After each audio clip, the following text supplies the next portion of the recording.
श्री कृष्ण दर्शकों, श्रीमद् भगवद गीता का आध्यात्मिक महत्व अपार है। ये ग्रंथ आत्मज्ञान, धर्म, कर्म और भक्ति के गूढ़ रहस्यों को समझाने वाला मार्गदर्शक है। गीता जीवन के प्रति सही दृष्टिकोण प्रदान करती है, जिसमें आत्मा की अमरता, कर्मयोग और निष्काम कर्म की महत्ता का वर्णन है। भगवान श्री कृष्ण द्वारा अर्जुन को दिया गया उपदेश हर व्यक्ति के लिए जीवन के संघर्षों में मार्गदर्शक है। गीता हमें अपने कर्तव्यों का निर्वहन बिना फल की इच्छा के करने की शिक्षा देती है और आत्मा के वास्तविक स्वरूप को पहचानने की प्रेरणा देती है। तो आइए आज हम लोग श्रीमद् भगवद गीता के अध्याय 5 के श्लोकों को समझेंगे, जो कर्म संन्यास योग का सही मार्गदर्शन कराते हैं। भगवद गीता का ये 5वां अध्याय बहुत ही महत्वपूर्ण है। आप ध्यान से देखिए, सुनिए और समझिए। भक्तों, अब तक हम लोग अध्याय 5 के श्लोक 16 तक के सार अर्थों को समझे थे। अब अध्याय 5 के श्लोक 16 से आगे के श्लोकों के सार अर्थों को समझेंगे। आइए अब अध्याय 5 में श्लोक 16 से आगे के श्लोकों में भगवान क्या कहते हैं, ये जानेंगे। फिर 17वें श्लोक में कहते हैं कि तद्बुद्धयस्तदात्मानस्तन्निष्ठास्तत्परायणा गच्छत्य पुनरावृत्तिन ज्ञान निर्धुत कल्मषा। कहते हैं कि जिनका मन तद्रूप हो रहा है, जिनकी बुद्धि तद्रूप हो रही है और सच्चिदानंद घन परमात्मा में ही जिनकी निरंतर एक ही भाव से स्थिति है, ऐसे तत्परायण पुरुष ज्ञान द्वारा पापरहित होकर अपुनरावृत्ति को अर्थात परम गति को प्राप्त होते हैं।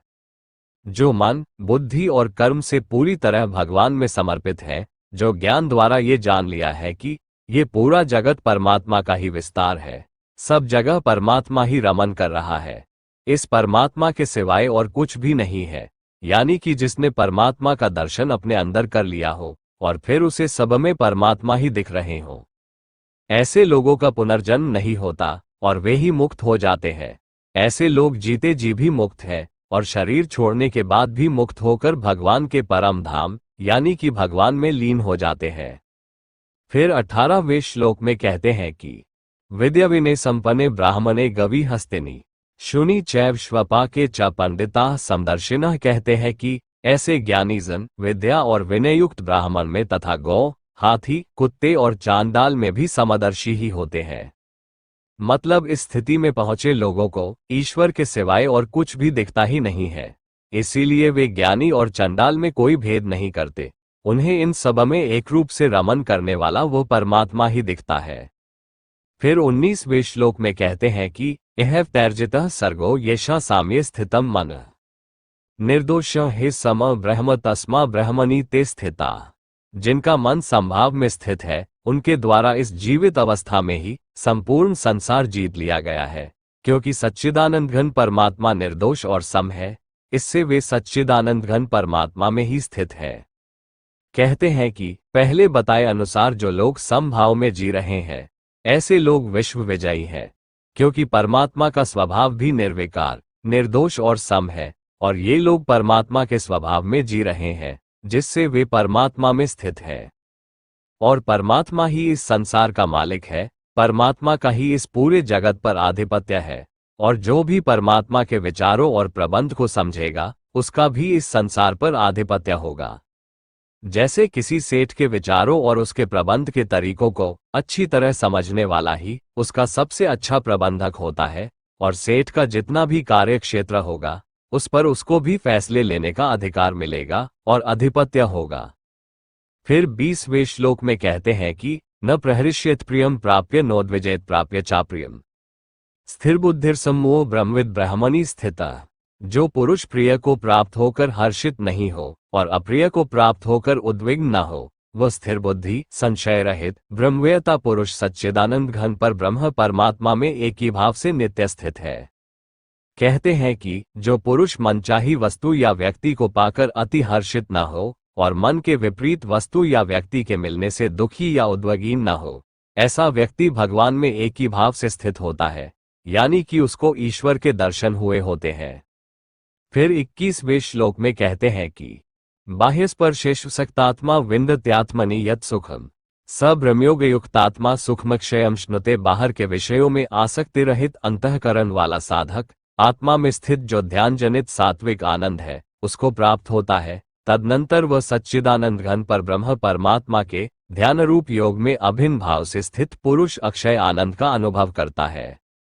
कहते हैं कि इस तरह बाहरी इंद्रियों के सुख में आसक्ति रहित, देखिए यहाँ भगवान ने आसक्ति रहित कहा है, मतलब ये कि बाहर के विषयों के सारे काम करते हुए या सारे भोगों को भोगते हुए उसमें मन को अधिक न लगाते हुए अंदर के आत्मा का ध्यान करके अक्षय मतलब कभी भी न समाप्त होने वाले आनंद का अनुभव करता है।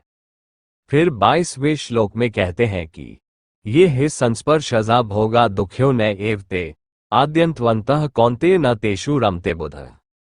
जो ये इंद्रिय तथा विषयों के संयोग से उत्पन्न होने वाले सब भोग है, यद्यपि विषयी पुरुषों को सुखरूप भासते हैं तो भी दुख के ही हेतु है और आदि अंत वाले अर्थात अनित्य है।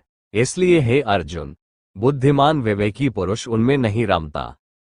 कहते हैं कि इंद्रियों के भोग भोगी पुरुष को सुख रूप लगता है, लेकिन ध्यान से सोचेंगे तो वह दुख का कारण ही है और ये भोग के सुख ज्यादा टिकाऊ भी नहीं होते। मतलब सुख मिला तो खुशी, नहीं मिला तो दुखी, और अगर कुछ अच्छा स्वाद या आनंद मिला तो भी वह ज्यादा देर तक नहीं रह सकता। यह इंद्रियों के जितने भी विषय है उन सभी का अस्तित्व नहीं है, वे कभी न कभी समाप्त जरूर होंगे, चाहे वो सुख हो या दुख हो। लेकिन परमात्मा या आत्मा का आनंद हमेशा रहने वाला और सत्य है। इसलिए बुद्धिमान लोग उन इंद्रियों के विषयों में आसक्त नहीं होते, वे तो जो भी मिल गया उसका उपयोग कर चिरस्थायी अपने आत्मा आनंद में मस्त रहते हैं। फिर 23वें श्लोक में कहते हैं कि शक्नोति है यह सोधुन प्राक्षरीर्विमोचनात् कामक्रोधोद्भवम वेग स युक्तः स सुखी नर। जो साधक इस मनुष्य शरीर में शरीर का नाश होने से पहले पहले ही काम क्रोध से उत्पन्न होने वाले वेग को सहन करने में समर्थ हो जाता है, वही पुरुष योगी है और वही सुखी है। फिर 24वें श्लोक में कहते हैं कि योन्तः सुखोन्तरारामस्तथान्तर ज्योतिरेव यः स योगी ब्रह्मनिर्वाणः ब्रह्मभूतोऽधिगच्छति। जो पुरुष अंतरात्मा में ही सुख वाला है, आत्मा में ही रमण करने वाला है तथा जो आत्मा में ही ज्ञान वाला है, वह सच्चिदानंद घन पर ब्रह्म परमात्मा के साथ एक ही भाव को प्राप्त सांख्य योगी शांत ब्रह्म को प्राप्त होता है। फिर 25वें श्लोक में कहते हैं कि लभते ब्रह्मनिर्वाण मृषयः क्षीण कमशा छिन्न द्वैधा यतात्मानः सर्वभूत हिते रता। जिनके सब पाप नष्ट हो गए हैं, जिनके सब संशय ज्ञान द्वारा निवृत्त हो गए हैं, जो संपूर्ण प्राणियों के हित में रत है और जिनका जीता हुआ मन निश्चल भाव से परमात्मा में स्थित है, वे ब्रह्मवेता पुरुष शांत ब्रह्म को प्राप्त होते हैं। फिर 26वें श्लोक में कहते हैं कि कामक्रोध वियुक्ताना यतिना यच्चेत्सम अभितो ब्रह्मनिर्वाण वर्तते विदितात्मनम। काम क्रोध से रहित जीते हुए चित्त वाले पर ब्रह्म परमात्मा का साक्षात्कार किए हुए ज्ञानी पुरुषों के लिए सब ओर से शांत पर ब्रह्म परमात्मा ही परिपूर्ण है। फिर 27वें और 28वें श्लोक में भक्ति सहित ध्यान योग का वर्णन करते हुए कहते हैं कि स्पर्शान कृत्वा बहिर्बाह्यांश चक्षुश्चैवात्रे भ्रुवो प्राणापनो समौ कृत्वा नासाभयंत्रचारिणो यतेन्द्रिय मनोबुद्धिर्मुनिर्मोषप्रायण। विगतेच्छा भय क्रोधो यह सदा मुक्त एव सह बाहर के विषय भोगों को न चिंतन करता हुआ उसको बाहर ही निकालकर और नेत्रों की दृष्टि को भरिकुटी के बीच में स्थित करके तथा नासिका में विचरने वाले प्राण और अपान वायु को सम करके जिसकी इंद्रियां मन और बुद्धि जीती हुई है, ऐसा जो मोक्षप्रायण मुनि परमेश्वर के स्वरूप का निरंतर मनन करने वाला इच्छा भय और क्रोध से रहित हो गया है, वह सदा मुक्त ही है। इंद्रियों के विषयों को बाहर ही छोड़कर प्राणायाम के द्वारा श्वास को स्थिर करके भरिकुटी में ध्यान लगाकर ईश्वर के स्वरूप का चिंतन करते हुए इच्छा भय और क्रोध से मुक्त पुरुष मुक्त ही है। मतलब मुक्ति कुछ और नहीं बल्कि सारे इंद्रियों के भोग और विकारों के बंधनों से छुटकारा ही मुक्ति है। फिर 29वें श्लोक में कहते हैं कि भोक्तार यज्ञतपसा सर्वलोक महेश्वरम सुहृदम सर्वभूतानैन ज्ञात्वा मां शांतिम रक्षति।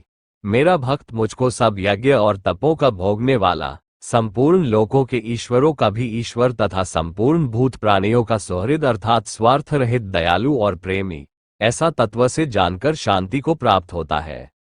भूत प्राणियों से मतलब है सभी जीवों का, बिना किसी स्वार्थ के भला चाहने वाले, सभी के लिए दया का भाव रखने वाले और सबको प्यार करने वाले भगवान है।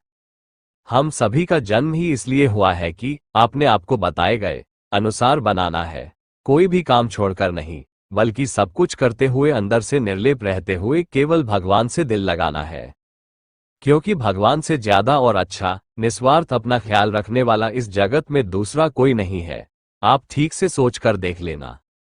प्रिय भक्तों, इसी के साथ 5वां अध्याय पूरा होता है।